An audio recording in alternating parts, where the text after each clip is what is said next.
warahmatullahi wabarakatuh. Perkenalkan, nama saya Anggira Taufik Pitaloka dari Prodi S1 Kebidanan dan Profesi Universitas Muhammadiyah Sidoarjo. Pada kesempatan kali ini aku bakal sedikit membahas mengenai proses yang ada di embriologi, yaitu progenesis. Nah, apa sih teman-teman progenesis itu? Progenesis ialah suatu proses di mana belum terjadi pembuahan atau diferensiasi. Jadi, progenesis ini proses untuk menyiapkan organisme seksual manusia. Terdapat dua proses di progenesis, yaitu ada gametogenesis yang akan dipecah menjadi spermatogenesis dan oogenesis. Kemudian yang proses kedua adalah fertilisasi. Nah, teman-teman, pada slide sebelumnya sudah aku singgung bahwa ada gametogenesis. Gametogenesis ini suatu proses pembentukan sel kelamin atau gamet yang pada perempuan ini dinamakan oogenesis yang menghasilkan ovum. Kemudian pada pria dinamakan spermatogenesis yang menghasilkan spermatozoa. Oogenesis merupakan proses pembentukan ovum yang terjadi di lapisan terluar ovarium yang dibantu oleh sel germinal. Dari oogenesis ini, bakal-bakal ovum akan dibentuk yang disebut dengan oogonia yang diploid atau 2N. Lalu akan mengalami pembelahan yang akan menghasilkan oosit primer. Pada ovarium terdapat 2 juta oosit yang pada saat pubertas nanti hanya ada 100.000 saja oosit. Lalu apa spermatogenesis ini? Spermatogenesis adalah suatu proses pembentukan serta pematangan sel sperma pada pria. Di sini kualitas sperma itu ditentukan, teman-teman. Jadi kualitas sperma itu sangat berpengaruh dalam proses pembuahan oosit hingga menjadi janin atau fetal. Oke, selanjutnya kita akan memperdalam mengenai spermatogenesis. Pada spermatogenesis ini terdapat beberapa tahapan, yaitu ada spermatositogenesis, spermiogenesis, dan spermiasi. Spermatositogenesis ini suatu proses yang melalui pembelahan mitosis yang menghasilkan spermatogonia yang akan menjadi spermatosit primer, lalu akan melakukan pembelahan meiosis pertama yang akan menjadi spermatosit sekunder. Dilanjut ada pembelahan meiosis kedua yang tadinya spermatosit sekunder akan menjadi spermatid. Lalu tahapan yang berikutnya adalah spermiogenesis. Spermiogenesis merupakan proses di mana spermatid menjadi sperma yang sudah matang atau yang sudah siap. Proses yang kedua ini terjadi di dalam epididymis dengan waktu 2 hari. Prosesnya yaitu pembentukan akrosom, kondensasi nukleus, pembentukan anatomi sperma, dan juga melupasnya sitoplasma sebagai bahan residu.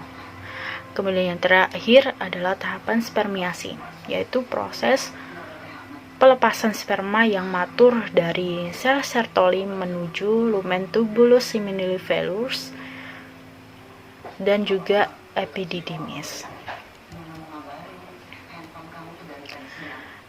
Nah, tadi ada juga nih di pembahasan tahapan spermatogenesis itu bahwa ada anatomi sperma.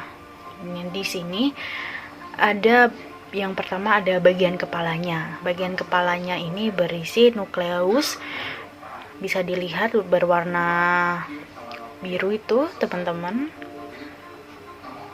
Nukleus ini sifatnya haploid serta terdapat sitoplasma. Lalu ujungnya yaitu yang berwarna pink itu bernama akrosom yang di dalamnya itu terdapat enzim yang berguna untuk menembus ovum. Lalu yang berikutnya ada body atau badan dari sperma.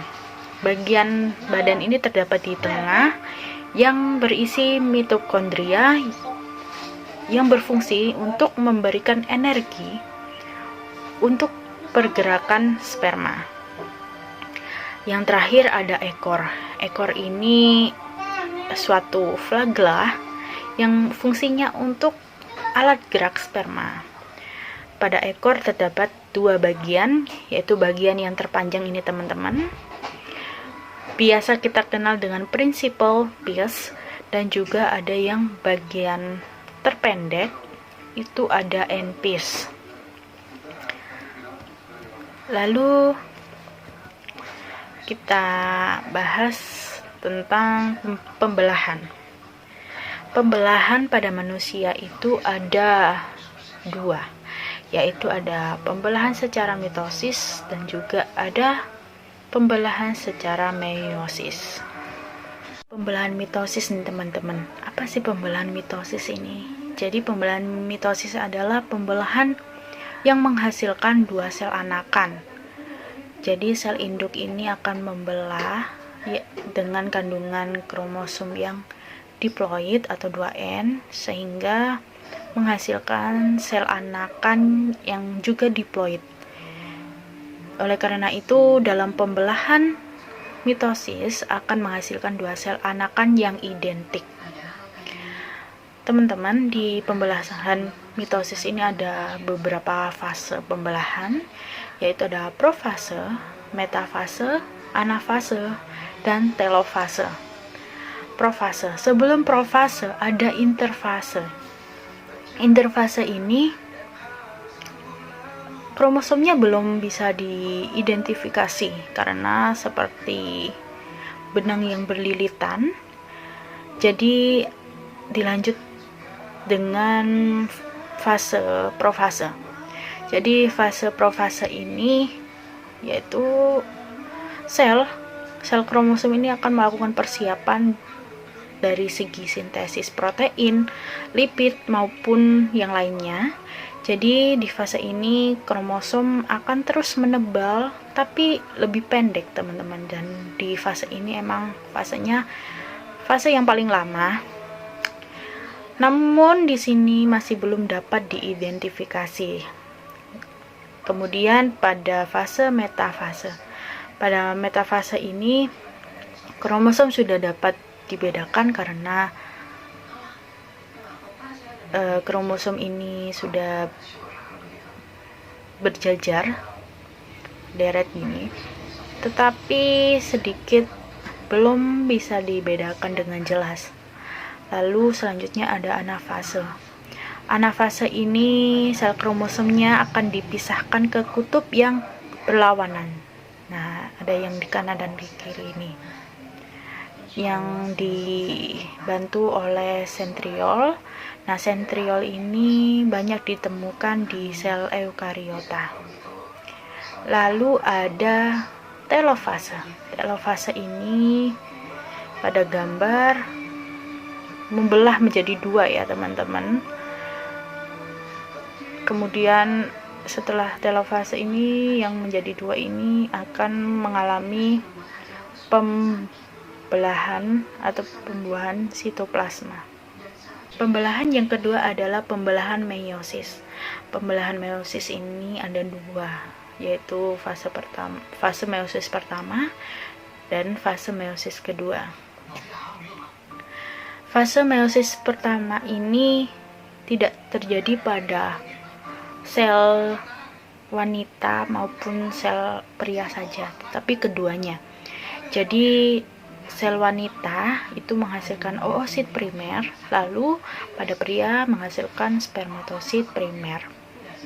Kemudian kedua sel ini akan melipat gandakan DNA-nya saat pembelahan meiosis pertama dimulai. Jadi pada fase meiosis pertama ini ada 2 kali lipat jumlah kromosom dari kromosom normal, yaitu ada 46 kromosom, kemudian akan dirangkap menjadi 23 pasang kromosom yang diploid atau 2N. Kemudian fase yang kedua yaitu fase meiosis 2, yaitu siklus yang mirip dengan pembelahan mitosis, namun hasil yang didapatkan itu berbeda. Kalau di mitosis tadi diploid, nah di fase ini hasilnya adalah haploid atau N, yakni ada 23 kromosom. Nah, di fase ini variasi genetik itu dihasilkan akibat adanya persilangan, teman-teman. Bisa aku tebak kalau yang nontonnya sampai di menit ini pasti bertanya-tanya nih, kok ovum di proses oogenesis nggak ada? Nah, ini teman-teman, sabar dulu ya. Ini dia ovumnya. Ovum ini biasa kita kenal dengan sebutan sel telur. Jadi ovum ini bagian yang penting pada sistem reproduksi wanita. Ovum ini dihasilkan saat proses pembelahan meiosis pada ovarium, dan saat proses ovulasi, folikel ovarium ini akan memecah dan membuat ovum keluar dari ovarium. Nah, ovum ini itu memiliki kadar estrogen. Nah, kadar estrogennya jika meninggi atau tinggi, itu akan membuat pergerakan di tuba uterina, yaitu silia tuba. Silia tuba ini akan menangkap serta menggerakkan ovum saat di tuba sampai rongga rahim, yang biasa disebut dengan ovum pickup mekanis. Selanjutnya ada fertilisasi. Fertilisasi ini kalau teman-teman ingat di slide pertama tadi, yaitu proses kedua dari progenesis. Fertilisasi ini adalah suatu pembuahan, yaitu proses menyatunya dua sel gamet pada wanita dan juga pria. Hasil dari fertilisasi ini dinamakan sel tunggal atau zigot. Proses fertilisasi ini ada beberapa tahap, yaitu ada tahap penembusan corona radiata, lalu ada penembusan zona pellucida, dan juga ada penyatuan atau fusi oosit dengan membran sperma. Yang pertama ada penembusan corona radiata. Kalau teman-teman di slide sebelumnya, corona radiata itu lapisan terluar dari ovum. Jadi jutaan sperma ini akan menembus lapisan terluar ovum, yaitu corona radiata ini, dengan bantuan gerakan flagel dan juga enzim hyaluronidase. Kita lihat pada gambar di slide sebelumnya ini bahwa corona radiata itu yang berwarna pink dan tengah-tengahnya ungu ini ya teman-teman. Kalau pada gambar di slide ini warnanya coklat dan juga mocha ya teman-teman, ini ya, mocha dan juga biru. Lalu yang kedua ada penembusan zona pellucida. Jadi tadinya yang jutaan sperma berusaha menembus corona radiata itu, hanya ada satu yang dapat menembus zona pellucida dan bisa membuahi ovum. Pada gambar di slide sebelumnya kita lihat nih, zona pellucida itu yang berwarna biru ya teman-teman. Ini spermanya sudah menembus, tadinya menembus sedikit lalu menembus hingga masuk ke dalam oosit. Lalu yang terakhir ada penyatuan oosit dengan membran sperma, yaitu pelepasan ujung sperma. Nah, di gambar yang ini ujungnya ini hanya ujungnya aja yang lepas. Jadi ekor dan badannya ini tertinggal di luar. Ujung sperma ini disebut butiran kortikal. Nah, jika sel sperma ini sudah masuk, maka zona pelusida ini otomatis tertutup dan juga mengeras, teman-teman, yang biasa disebut dengan depolarisasi. Ini akan mengeras seperti semula, lalu akan terjadi pengikatan dan pertemuan pronukleus dan terjadilah pembuahan zigot. Terima kasih atas partisipasinya untuk mendengarkan materi yang saya bawakan. Apabila materi yang saya bawakan kurang untuk memadai dalam proses belajar, saya mohon maaf yang sebesar-besarnya. Mohon kritik dan sarannya. Wassalamualaikum warahmatullahi wabarakatuh.